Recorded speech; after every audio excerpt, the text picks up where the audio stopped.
드렸으면 좋겠습니다. 먼저 우리의 신앙을 사도신경으로 고백하도록 하겠습니다.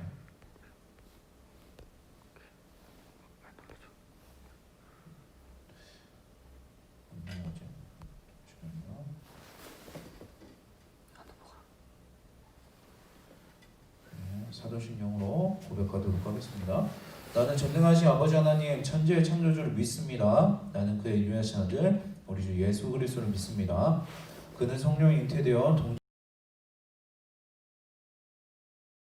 벗겨 죽으시고 장사된 지 사흘 만에 죽은 자 가운데서 다시 살아났으며 하늘 오르시어 전능하신 아버지 하나님 우편에 앉아 계시다가 거기로부터 살아있는 자와 죽은 자를 심판하러 오십니다. 나는 성령을 믿으며 거룩한 공교회와 성도의 교제와 죄를 용서받는 것과 몸의 부활과 영생을 믿습니다. 아멘. 네, 오늘 말씀 한번 찾아보도록 하겠습니다. 오늘 말씀은 누가복음 12장 49절에서 51절까지의 말씀입니다. 누가복음 12장입니다.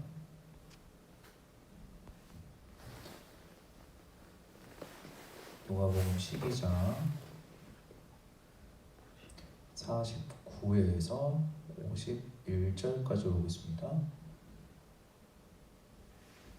화면에 잘 뜨고 여러분 그거 보시면 돼요. 전사님이 읽도록 하겠습니다. 내가 불을 땅에 던지러 왔노니 이 불이 이미 붙었으면 내가 무엇을 원하리요?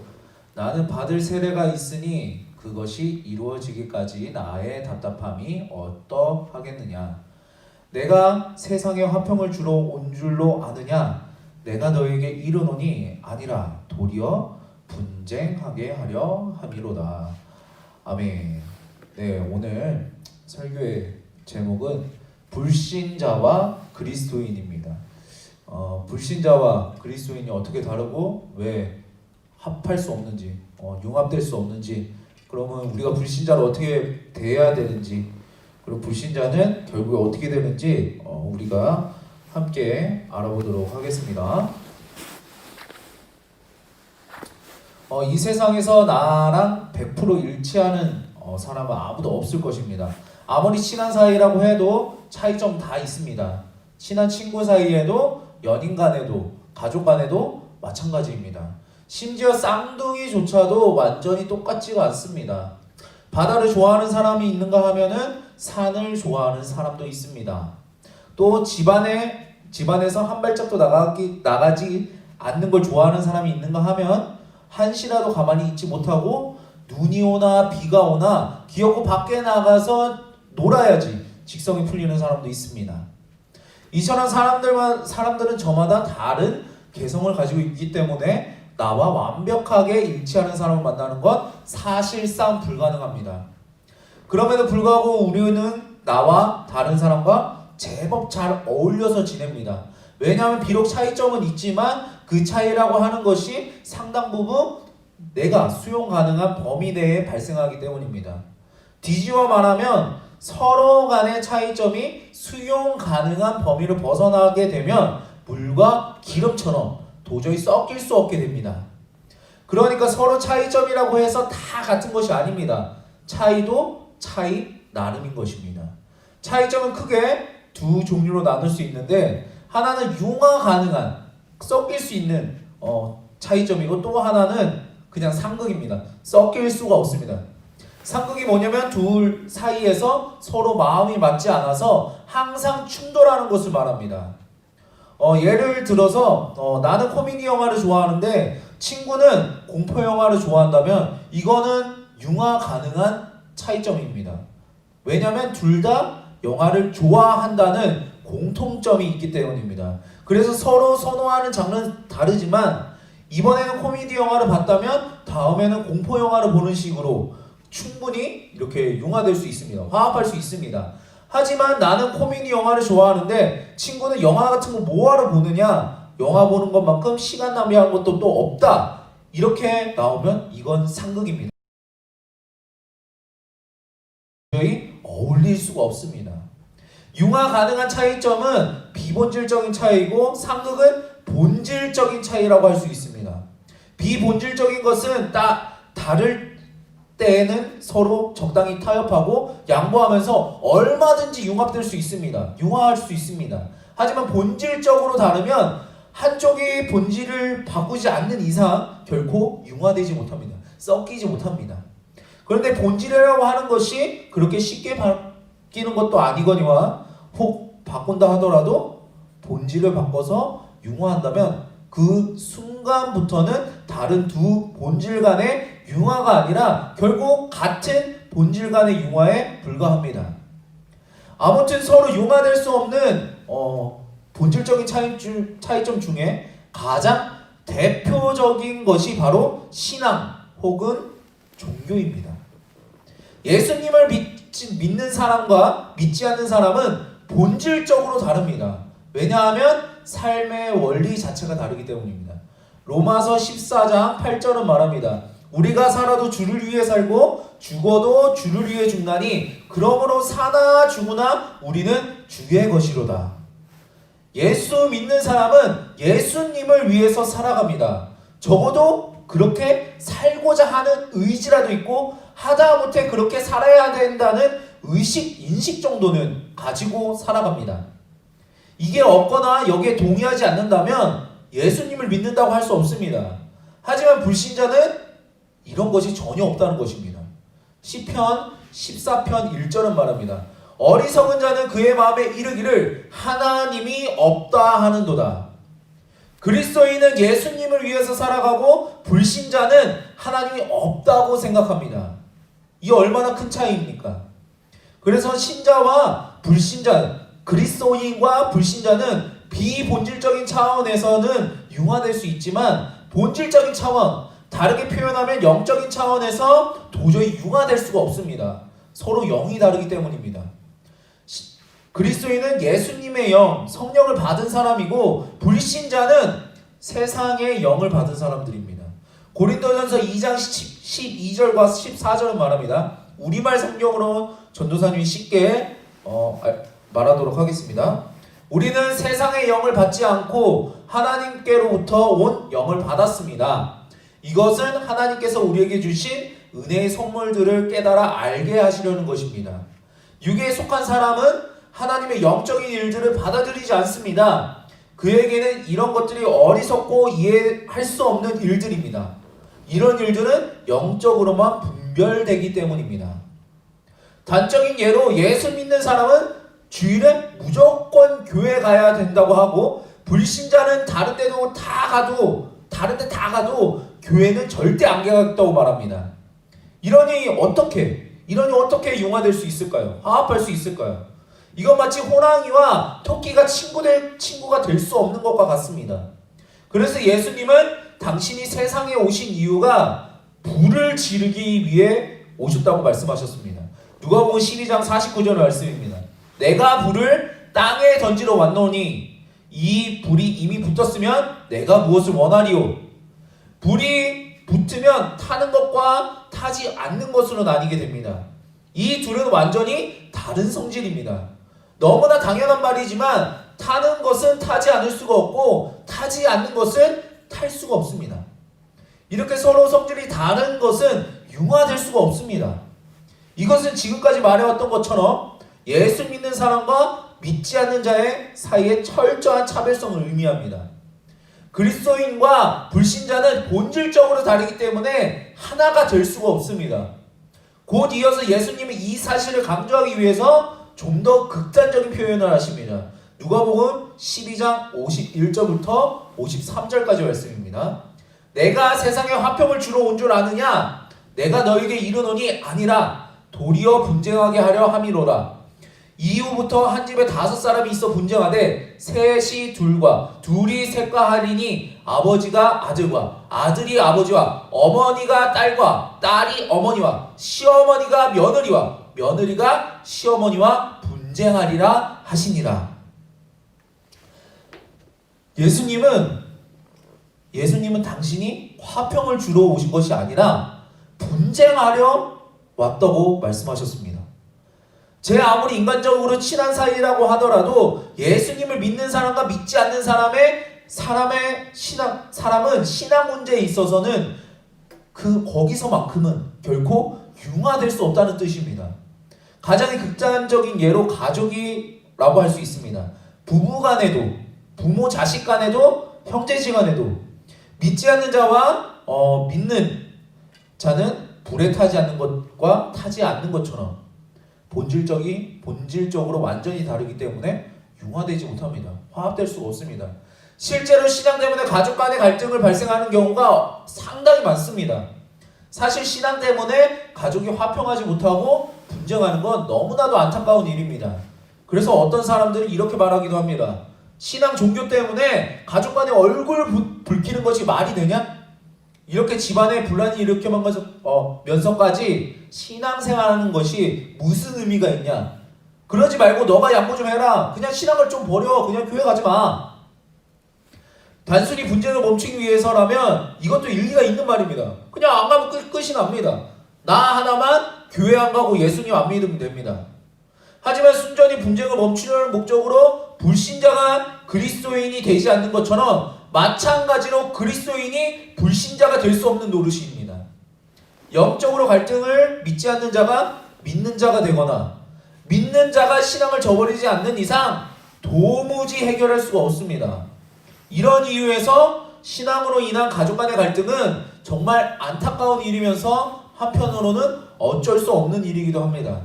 그러므로 화평과 분쟁이라는 관점에서 봤을 때 모든 사람과 화평할 수 없다면 결국 우리는 누구와 화평해야 되고 누구와 분쟁해야 할 것인지 선택해야 합니다. 선택지는 둘 중에 하나밖에 없습니다. 하나님과 화평하고 분쟁할 것인가? 아니면 하나님과 분쟁하고 화평할 것인가? 예수님은 우리에게 어떤 선택을 해야 하는지 친히 말씀해 주셨는데 흥미롭게도 그 초점을 올바른 선택을 한 사람이 아니라 잘못된 선택을 하고 있는 사람에게 맞추셨습니다. 누가복음 12장 56절부터 58절의 말씀입니다. 좀 길지만 읽도록 하겠습니다. 외식하는 자여, 너희가 천지의 기상은 분간할 줄 알면서 어찌 이 시대는 분간하지 못하느냐? 또 어찌하여 옳은 것을 스스로 판단하지 아니하느냐? 내가 너를 고발하는 자와 함께 법관에 갈 때에 길에서 화해하기를 힘쓰라. 그가 너를 재판장에 끌어가고 재판장이 너를 옥졸에게 넘겨주어 옥졸이 옥의 가족과 염려하라. 옛날이나 지금이나 농사를 지을 때 가장 중요한 것의 하나는 날씨입니다. 당시는 농경사회였습니다. 지금처럼 날씨를 초월할 수 있는 시설이 위비했기 때문에 날씨가 차지하는 비중은 상당했습니다. 그래서 사람들은 항상 날씨에 신경을 많이 쓰곤 했습니다. 그러다 보니 자연히 날씨를 예측하는 기술이 늘게 되었습니다. 그 중에 하나가 구름을 보고 강수 확률을 예측하는 것입니다. 누가복음 12장 54절은 말합니다. 또 무리에게 이르시되 너희가 구름이 서쪽에 있는 것을 보면 곧 말하기를 소나기가 오리라 하나니 과연 그러하고. 성경에서도 말씀합니다. 날씨를 예측하는 건 생각처럼 그리 쉬운 일은 아닙니다. 일기예보에 슈퍼컴퓨터가 동원되는 것만 봐도 이 사실을 분명하게 우리는 알 수 있습니다. 심지어 슈퍼컴퓨터를 동원하더라도 일기예보가 틀릴 때가 자주 있습니다. 자주 틀립니다. 그러니 2000년 전에 날씨를 예측한다는 건 얼마나 더 힘들고 어려웠을까요? 그런데도 당시의 사람들은 구름이나 바람, 동물의 움직임을 보면서 날씨를 곧잘 예측했습니다. 얼마나 대단한 일입니까? 그리고 얼마나 지혜로운 모습입니까? 하지만 사람들은 그 어려운 날씨는 분간할 줄 알면서도 이 시대는 분간하지 못했습니다. 그렇다면 그들이 분간하지 못하는 이 시대는 어떤 시대입니까? 예수님이 이 시대를 어떤 사람이 죄를 저지르고 법원으로 끌려가고 있는 것과 같은 상태에 비유하셨습니다. 법원에 도착하기 전에 상대방에게 손이 발이되도록 싹싹 빌면 처벌을 면하고 용서받게 되지만 끝까지 버티면 엄한 벌을 받게 될 것입니다. 누가복음 12장 58절의 말씀입니다. 내가 너를 고발하는 자와 함께 법관에 갈 때에 길에서 화해하기를 힘쓰라. 판장이 너를 옥졸에게 넘겨주어 옥졸이 옥에 가둘까 염려하라. 여러분, 법정에 끌려가고 있는 범죄자라면 어떻게 하시겠습니까? 어떻게 할 겁니까? 여러분을 고소한 사람에게 용서를 구하고 어떻게든 합의를 해서 재판을 피하지 않겠습니까? 아니면 그래, 갈 때까지 가보자, 한 번 죽지 두 번 죽냐 하면서 재판받고 끝내 감옥에 여러분 갇히겠습니까? 전도사님 같으면 무조건 화해를 하고 합의를 할 것 같습니다.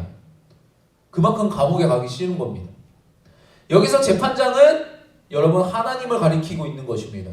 법관에 가는 길은 하나님의 심판이 임박했음을 뜻합니다. 하나님께서 심판하시기 전에 하나님과 화해를 해야 합니다.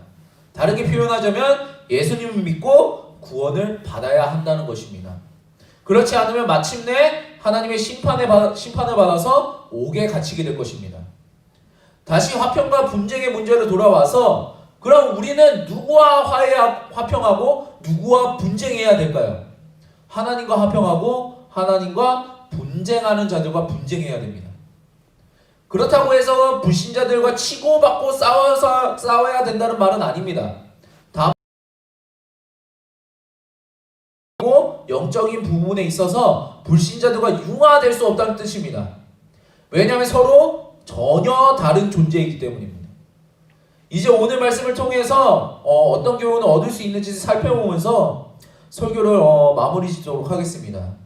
그리스도인과 불신자는 본질적으로 여러분 융화될 수 없다고 말했습니다. 다시 한번 말하지만 그리스도인과 불신자는 본질적으로 틀립니다. 본질이 다르면 여러분 융화될 수 없습니다. 화합할 수 없습니다. 그리스도인과 불신자는 물과 기름, 물과 불 같습니다. 그러니 불신자가 우리의 신앙생활을 이해해 주고 배려해 줄 거라고 여러분 기대하지 마십시오. 그렇게 안 됩니다. 그들은 이해할 수가 없습니다. 우리가 하는 짓을, 우리가 하는 일을. 불가능한 일입니다. 여러분이 불신자가 되거나 불신자가 그리스도인이 되지 않는 이상 둘은 결코 같은 길을 갈 수가 없습니다. 친구든 연인이든 가족이든 다 마찬가지입니다. 이건 우리만 그렇게 생각하는 것이 아니라 불신자 쪽에서도 똑같습니다. 결혼정보업체에 따르면 불신자들이 가장 기피하는 대상 중에 하나가 기독교인, 그리스도인이라고 합니다. 하나님을 믿는 사람이라고 합니다. 더 이상 무슨 말이 필요하겠습니까? 이렇게 불신자들도 그리스도인들과 융화되지 못한다는 것을 이미 알고 있습니다. 우리가 말이 안 통한다는 걸 그들도 알고 있습니다. 그런데 여러분들도 담담하게 이 사실을 받아들이기 바랍니다. 이걸 받아들이지 못하면 신앙을 포기하면서까지 불신자의 비위를 맞추려고 하거나 본문의 표현을 빌리자면 불신자와 화평하려고 하거나 반대로 불신자들과 무분별하고 부적절한 다툼을 벌이게 될 것입니다. 둘 다 여러분 바람직하지 못합니다. 인정할 건 인정하고 받아들일 건 받아들이기 바랍니다. 그리스도인과 불신자는 여러분 다릅니다. 예수님은 비유를 통해서 하나님의 심판이 임박하셨다고 말씀하셨습니다. 어떤 상황이 임박했을 때 필요한 건 긴박성입니다. 긴박이란 몹시 다급하고 절박하다는 뜻입니다. 신앙생활은 느긋하게 하는 것이 아니라 긴박하게 해야 되는 것입니다.